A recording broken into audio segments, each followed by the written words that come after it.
y estamos de regreso en su programa Así se expresa.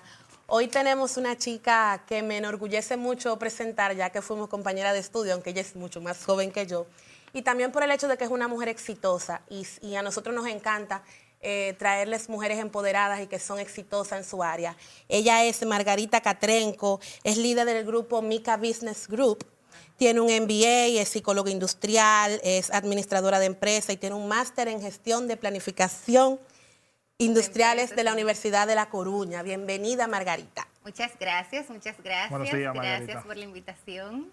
Qué bueno estar aquí con ustedes. Bien temprano el domingo, ¿eh? Sí, es que los domingos son un día complicado, pero muchas gracias por estar con nosotros. A mí me extraña que tú has estudiado psicología, las especialidades que tienes son en administración, y sin embargo, cuando yo leo tus artículos, tiene más que ver con la sociedad en sí misma, con la educación sexual, con con todo lo que tiene que ver con el ser humano. ¿Por qué el cambio? O sea, tus artículos dicen una cosa, pero tú escoges otra carrera. Bueno, realmente mis artículos, más que de mi carrera, son de mi rol como ciudadana. Porque el problema es ese, que precisamente nosotros como dominicanos nos enfocamos en los roles laborales, familiares que tenemos, pero nos olvidamos de ejercer el rol ciudadano. Creemos que la ciudadanía solamente la ejercen los políticos, y precisamente porque se la hemos dejado solamente a los políticos es que estamos tan mal como estamos.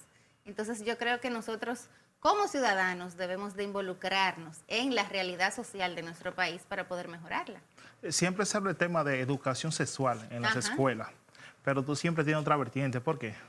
¿Otra vertiente? Sí. ¿Por qué otra vertiente? Tú tienes como otra visión. Una visión diferente sobre el aspecto en educación. De que no es la panacea, de que la educación sexual por sí sola no va a resolver el tema de la sexualidad temprana en los jóvenes, y tus artículos lo reflejan. Sí, yo me refiero a que la educación sexual por sí sola no va a resolver un problema que tiene diversos orígenes y que tiene diversos incentivos. En psicología, por ejemplo, nos enseñan que una conducta se repite cuando hay otra que la refuerza. Entonces, no solamente es la falta de educación sexual lo que incide en que los jóvenes inicien una vida sexual prematura, sino que está también, por ejemplo, la alta sexualización en la que están expuestos a través de la música, a través de los medios de comunicación, a través de la publicidad. Factores sociales como el hecho de que, por ejemplo, las jovencitas se sienten una carga en su casa, una carga económica, y sienten que la única forma de liberar a su casa o de tener mayores libertades, sentirse adulta, es casarse o unirse con un hombre, y entonces empiezan también una vida sexual en ese sentido. Entonces, por eso yo digo que no solamente es la educación sexual, sino que nosotros tenemos que ver el embarazo adolescente como una problemática social, y como problema social verlo desde todas las aristas.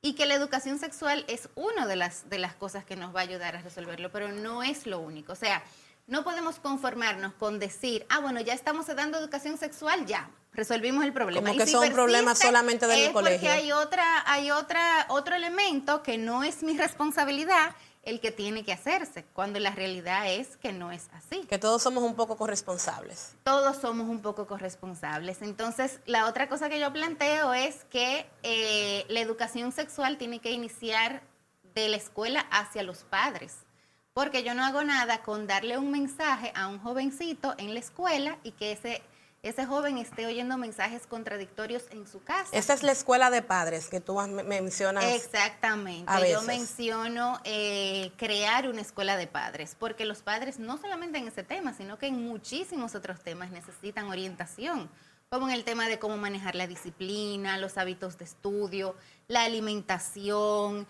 cómo usar el tiempo libre, cómo mejorar la comunicación con los jóvenes, cómo tratar el tema cuando hay uno de los miembros de la familia en situación de vulnerabilidad, ya sea por una discapacidad, por un trastorno. Entonces, hay muchas. ¿Y tú has encontrado niveles. Receptividad en las autoridades con respecto a esa escuela? ¿Alguien le ha dado seguimiento a esa propuesta? Y en el No, caso también realmente de la TV y las redes sociales, porque los jóvenes también tienen acceso, y la televisión dominicana vemos que está lleno de televisión o de novelas, narconovelas. Exactamente, está lleno totalmente de narconovelas. Hemos visto una romantización de los, ¿cómo se llama esto? De los personajes malévolos. Entonces ya los ídolos ya no son los buenos, ahora son los malos. Antes eran los príncipes de Disney, ahora son los narcos, los corruptos. Eso es a lo que estamos enseñando a los jóvenes. Los villanos son los buenos ahora. Exactamente. ¿Cómo tú entiendes que tú puedes limitar el contenido televisivo y de las letras de la música, que no es un secreto para nadie, que los famosos dembow y tienen una letra que sexualiza a la mujer y que además hace que, o sea, no es que hace, porque nadie te obliga a hacerlo, pero fomenta el uso de drogas y de una vida, vamos a decir, disipada? ¿Cómo tú propones que tú puedes limitar eso sin violar el derecho a la libre expresión? Ese es el tema, que entonces entraríamos ahí en una contradicción con la ley, y por eso yo hablo de no hacer una prohibición, sino una invitación, hacer una convocatoria a la unidad nacional para resolver un problema a nombre de la responsabilidad social que todos tenemos como empresa, como cantantes, como ídolos de jóvenes. Nosotros tenemos que ser conscientes de la incidencia que nosotros tenemos. Entonces, bajo esa conciencia yo decido modificar mis letras porque quiero aportar de alguna manera a la problemática. Así como hay muchísima gente que, por ejemplo, ahora con el tema del huracán María, se ha decidido sumar a una causa colaborando con agua, con enlatados, con ropa. Asimismo, tu aporte sería producir otro tipo de letras, otro tipo de anuncios, otro tipo de publicidad, de manera que desde todas las aristas vayamos trabajando. Es como llamar a un diálogo nacional por mejorar los valores. Exactamente, exactamente. Aquí es cultural que a las menores de edad, parte de ser humano, la persuadir. En tema vemos mayores de edad, personas con 50 y 60 años casadas con niñas de 15 y 17 años. ¿Cuál opinión tú entiendes que podemos acabar con ese flagelo? Yo creo que ahí lo que tiene que haber es un castigo legal y social, porque el problema es que primero legalmente no se persigue, no. La Procuraduría se queda sentada esperando que le llegue la denuncia. Bueno, usted llegó y denunció, entonces vamos a salir a actuar. Cuando la ley te dice que usted tiene, que eso es un delito para el que usted no necesita una denuncia. Entonces, usted simplemente por observación tiene que salir a ejecutar. Pero nosotros lo vemos y entendemos que es común. Exactamente, esa es la otra cosa, que ya está tan normalizado que no hay castigo social. Cuando me refiero al castigo social es al rechazo dentro de la propia sociedad. Por ejemplo, nosotros hemos visto que tenemos legisladores actualmente que han tenido o tienen relaciones con menores. Sí. Pero si ellos han llegado a ocupar una posición en el Congreso. En el Congreso es porque gozan de cierta popularidad en su comunidad, porque ellos llegaron ahí porque los votaron. Algunos han ganado luego de haber sido juzgados por el caso. Exacto. Entonces eso significa que el estupro no tiene un castigo social. O sea, la gente no lo ve como algo malo, la gente lo entiende como, bueno, eso es una cosa personal, eso no es algo en lo que tenemos que meternos. Pero los padres también le dicen a la niña, mire, ese es el futuro tuyo. Exactamente, por eso yo dije desde el inicio, y ahí entra lo de que tenemos que educar a los padres en cuál es el derecho de los niños, en cuál es tu responsabilidad como padre y de qué tú tienes que proteger a tus niños y hasta dónde tienes que protegerlos. Y difícil una sociedad niña teniendo niños. Exactamente, entonces eso mismo reproduce el ciclo, que esa es otra de las causas de la problemática. Como yo, si soy hija de una muchacha de 14 años, voy a sentir que es malo tener hijos a los 14 años, porque si eso es malo, entonces yo soy un error. No, a veces vemos, o sea, adolescentes de 18 que están saliendo con su mamá de 30 y tantos, o adolescentes de 15 años que salen con su mamá de 30 años y comparten como si fueran hermanas. De hecho, a veces hasta compiten por los hombres. Hubo uno de los casos de la adolescente que murió quemada, que tú veías al padrastro con la mamá, que se ve muy joven, y la jovencita, él abrazado con sus dos mujeres. Ay, o sea, es una situación cultural, como tú dices, pero que por lo menos yo entiendo que solamente el ponerle una pena mayor o la persecución sola no va a eliminar el problema, porque es cultural. Te elimina 200 años de cultura, de costumbre medio difícil. Entonces, la escuela de padres que tú propugnas, supongámonos un escenario ideal que se va a dar, ¿cómo tú entiendes que eso podría funcionar? Mira, la escuela de padres debe de funcionar desde el embarazo. ¿Por qué desde el embarazo? Porque, por ejemplo, una de las cosas que marca la desigualdad social que nosotros tenemos no es solamente económica, sino que es también de acceso a cosas, a oportunidades de capacitación, de entrenamiento, de conocimiento. Por ejemplo, las mujeres de clase media y clase alta, cuando están embarazadas, ¿qué hacen? Van a un curso de preparto. En el caso de las clases bajas no tienen acceso a esa clase de información. Que son la mayoría. Ajá, Sí. y esa es una de las cosas que incide en la alta tasa de mortalidad materno-infantil. Entonces, desde el embarazo, usted tiene que ir preparando a esa persona para el parto, cómo va a ser el proceso, en qué cosas se tienen que cuidar, cuáles son los medicamentos que debe de tomar, cómo tratar a ese niño desde el nacimiento, porque hay madres que yo he oído que me dicen muy orgullosas a los 3 meses del bebé, ay, ya yo le doy mangú con habichuela. Entonces, no Habichuela, se dan cuenta huevo crudo, Auyama. el auyama. daño que le está haciendo a ese niño ese tipo de alimentación. Entonces, todo lo que tiene que ver con la lactancia, la alimentación, los hábitos de higiene. Entonces, ¿cómo eso se puede hacer? Un lugar son las estancias infantiles, por ejemplo, en la primera etapa, o buscar lugares, los clubes, las iglesias. Son sitios donde tú puedes ir a preparar a la gente. Entonces, por cada etapa, usted tiene que tener por lo menos un taller mensual sobre diferentes temas. La madre del niño de 3 años va a tener información acerca del desarrollo de su niño de 3 años y así sucesivamente para cada una de las etapas de desarrollo. Entonces, ahí tú vas a poder ver, porque una de las cosas que yo digo es, la sexualidad no empieza en la pubertad. La sexualidad desde que un niño a los 2, 3 años se toca sus genitales y la madre lo encuentra y dice, ¡ay, eso no se toca! Ya usted está. Con el solo hecho de prohibírselo, tú le estás diciendo, averigua que hay ahí. Ya usted lo está formando sexualmente. El cómo yo veo los roles de género, qué hace mi mamá, qué hace mi papá, ya me está formando. Entonces, y por ahí mismo podemos combatir otras problemáticas como la violencia, la desigualdad de género, la cosificación de la mujer, las perspectivas de vida que tú tienes de desarrollo, planificación financiera. O sea, no es solamente ¿No la sería parte bueno de- hacerlo obligatorio el participar de estas Por charlas? supuesto. eso debe Porque de las ser escuelas Sí, públicas obligatorio. incluso tienen asociaciones de padres. Y tanto en la pública como en la privada, uno se da cuenta cuando va a las reuniones, en mi caso que tengo hija, No va que nadie. no todos los padres van. Ni le Entonces, interesa. si eso en el sector privado, yo no me quiero imaginar cómo en la escuela pública. Entonces, si al padre de por sí no le interesa porque cree que no es importante, la única forma de que uno garantizar que por lo menos reciban la información. Claro, eso debe de ser obligatorio. Tú propones también impartir biología sexual. ¿Cuál es la diferencia en biología sexual y educación sexual?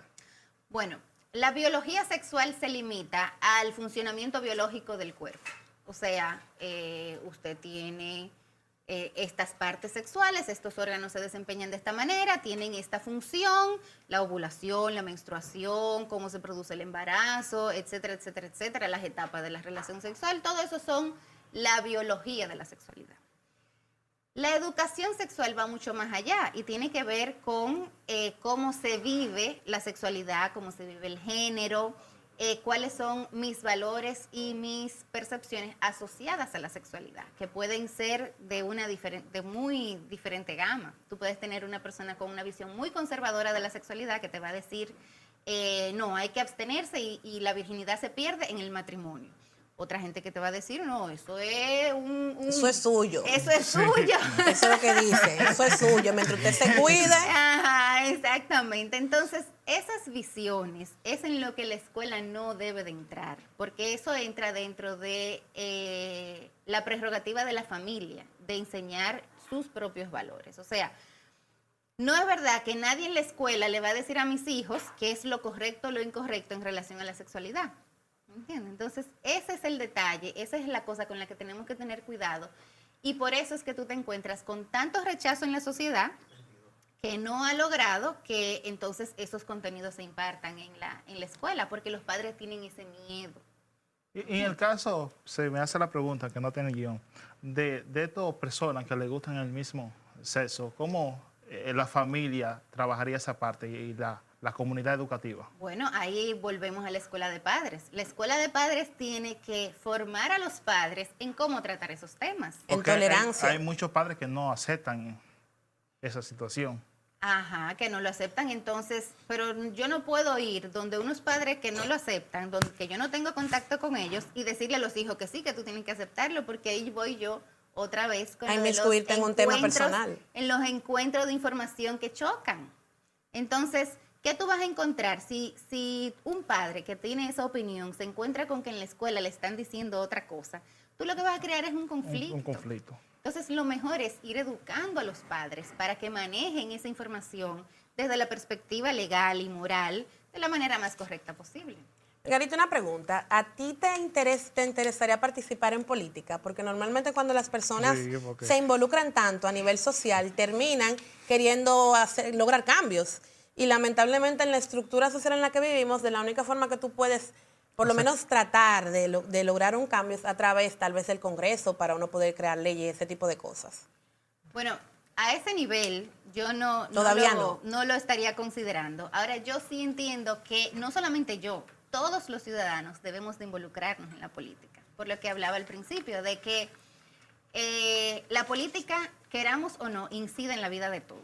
Todos pagamos los impuestos que los políticos deciden. Todos, las personas que están a tu alrededor se comportan como dicta la política que se deben de comportar. El hecho de que tengamos un desorden en el tránsito y tengamos que gastar miles de pesos de gasolina porque es imposible tú llegar de un sitio a otro si no hay un super tapón, es una consecuencia de la política. Que tú tengas una justicia buena o mala es una consecuencia de la política. Entonces, el hecho de que los ciudadanos vivan al margen de esa realidad es lo que no debe de ser. Es decir, que te vemos casi en el 20 aspirando a diputada. No. No. Tú escribiste un artículo que dice que la pobreza es la piedra angular de nuestra economía y de la responsabilidad del Estado, pero también de nosotros como ciudadanos. Sí. Tú pones el ejemplo del tránsito. Está bien tal vez que el Estado no ha cumplido completamente con su rol, pero hay leyes y nosotros las conocemos. Y a mí me parece increíble cuando tú viajas fuera, que un dominicano desde que se monta en el avión automáticamente empieza a obedecer las leyes. Inmediatamente. Sin embargo, aquí tú las conoces y tú hablas por el celular manejando, te subes encima de la raya blanca que es de los peatones, te robas el semáforo. O sea, en resumen, el ciudadano no es un poco corresponsable de ese círculo de la pobreza del que tú hablas. Totalmente es corresponsable y por eso una de las cosas que yo decía es que nosotros tenemos comportamientos y actitudes que se convierten en un círculo vicioso, que generan pobreza y al mismo tiempo esos comportamientos, o sea, se vuelve la causa y la consecuencia, ya no se sabe dónde empiezan y dónde terminan. La gallina y el huevo, no se sabe qué fue primero. Exactamente. Entonces, la realidad es que sí, nosotros todos tenemos una gran responsabilidad y una gran incidencia en todas esas problemáticas. ¿El pueblo dominicano es conformista? Entonces, ¿Usted cree que no? no. No cree que No, es conformista. porque hay muchas personas, como en el caso de usted, en el caso de nosotros, que hacemos vida pública, llevan un mensaje de cambio. Sí, Kelvin, pero seamos honestos, nosotros somos la minoría. Bueno, pero no somos todos. Bueno, mira, realmente en otros países, con lo que ha sucedido aquí, el país estuviera ardiendo por los cuatro costados. Aquí el dominicano es y ha sido muy conformista. El dominicano le tiene mucho miedo al conflicto. El dominicano simplemente por no molestar al otro, no crear una roncha, se limita de decir las cosas que realmente piensa. Margarita, pero eso se ve en todos los niveles. O sea, tú vas al supermercado y la dependiente te dice, te voy a devolver 10 pesos en menta porque no tengo menudo. Y la gente le da vergüenza exigir sus 10 pesos porque piensa que van a creer que, qué sé yo, avaro. Es una cosa que nosotros nos negamos a exigir nuestros derechos, pero tanto en el sector público como en el sector privado. Con respecto a lo político, yo a veces pienso que los políticos, la iglesia, las Fuerzas Armadas, son una representación de lo que nosotros somos en sociedad. Eso puede ser así. El dominicano lo que pasa es que tiene poca conciencia de derecho y ahí volvemos a la responsabilidad del Estado. El Estado no hace ningún esfuerzo en enseñarte cuáles son tus derechos. ¿Por qué? Porque le conviene que tú no lo sepas para no tener que cumplirlos. Entonces ahí también entra en otro círculo, en otro círculo vicioso. Si yo no te enseño, yo puedo seguir así, hago una política mediocre, doy resultados mediocres y todo sigue bien porque la gente no sabe a qué es que debe aspirar realmente. Pero sin embargo, la clase media, que tiene más educación, es una de las que menos vota. O sea, vota menos teniendo más información que la mayoría. Si la clase media se dedicara a votar en unas elecciones, torcería el destino de cualquier candidatura. Así es. Y yo creo que es tiempo de que la clase media se despierte de ese letargo en el que está. Un letargo producida esencialmente por la desesperanza y porque la misma situación en la que vivimos nos mete en un estado de supervivencia. No, yo lo que tengo que hacer es sobrevivir, ocuparme de mi propio problema, salir a trabajar, buscarme la comida de mis hijos, porque mis hijos hay que pagarle el colegio, hay que pagar la casa, hay que pagar la luz. Entonces, ¿en qué yo me enfoco? Yo ando como un caballo así, mirando hacia adelante en resolver mi problema. ¿Y cuáles pequeños pasos damos para salir de ahí? Bueno, lo primero es informarse, ¿verdad? Lo primero es saber. Mira, por ejemplo, hubo muy poco involucramiento de la sociedad en un tema que es sumamente relevante, como es la conformación del Consejo Nacional de la Magistratura, que son los que deciden quiénes van a ser los jueces que deciden la justicia. Entonces, una de las cosas que yo me preguntaba es, ¿por qué hay tan poco involucramiento ciudadano? Yo escuchaba mucho a los medios de comunicación hablando sobre el tema, pero yo no oía a nadie en la calle no le dio importancia. Entonces, ¿por qué la gente no le dio importancia? Es que no sabe cuál es la importancia, es que no le importa. O sea, ¿por qué ese alejamiento de ese tipo de actividades? Entonces, yo creo que ahí es que tenemos que irnos involucrando en qué es lo que está pasando, quiénes son los jueces, por qué aquellos y por qué no estos, de qué manera se eligen, qué significa que se haya elegido ese consejo. Por ejemplo, ahora lo que está en el debate es la ley de partidos políticos, si las primarias van a ser abiertas, si van a ser cerradas. Y nueva vez la ciudadanía está alejada del apática. Debate.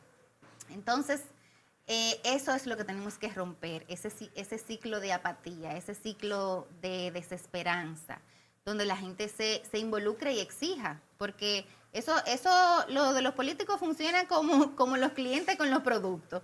Mientras usted más le exige calidad a un producto, mejor se lo hacen. Si usted no exige nada, uno no tiene por qué cambiar, porque uno da lo que le pide. Y tantos políticos malos que tenemos en este país.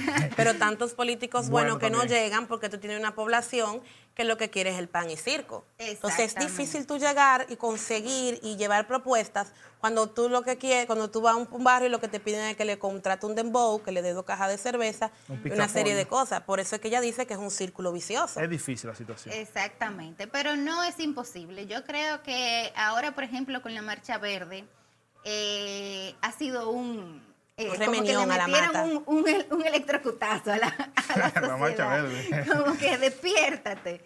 Y entonces, yo creo que de cierta manera se están dando los pasos para el cambio. Estoy muy optimista en ese sentido. Yo creo que nosotros podemos vivir en un país diferente, en un país donde por lo menos las cosas mínimas te sean garantizadas. Margarita, gracias por acompañarnos. Muchas gracias por estar con nosotros. Se nos quedaron muchos temas. Yo te dije que a mí me emocionaba entrevistarla porque los artículos de ella me emocionan porque es lo que muchas veces en los partidos políticos queremos ver.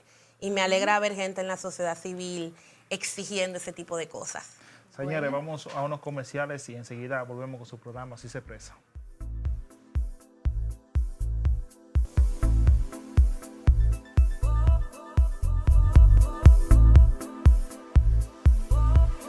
Centro de Estudios Jurídicos NECA CEJUS. Impartimos diplomados, curso taller, conferencias, seminarios nacionales e internacionales, simposio, especialidades. Todas nuestras capacitaciones se realizan en el Salón de Eventos de ICIMED, calle Juan Sánchez Ramírez, casi Avenida Máximo Gómez, Gascue, Distrito Nacional. Para más información, llamar al teléfono 809-965-8643. Visítanos en nuestras redes sociales en Twitter, Facebook, en Instagram. CEJUS RD. RD. CEJUS, educando con sentido de responsabilidad social. Muy pronto, el diario con las informaciones más actualizadas de República Dominicana y el mundo, cumpliendo con todas tus expectativas. Meca Informa, la voz del pueblo. Visítanos en las redes sociales Twitter, Facebook e Instagram. Meca Informa, la voz del pueblo.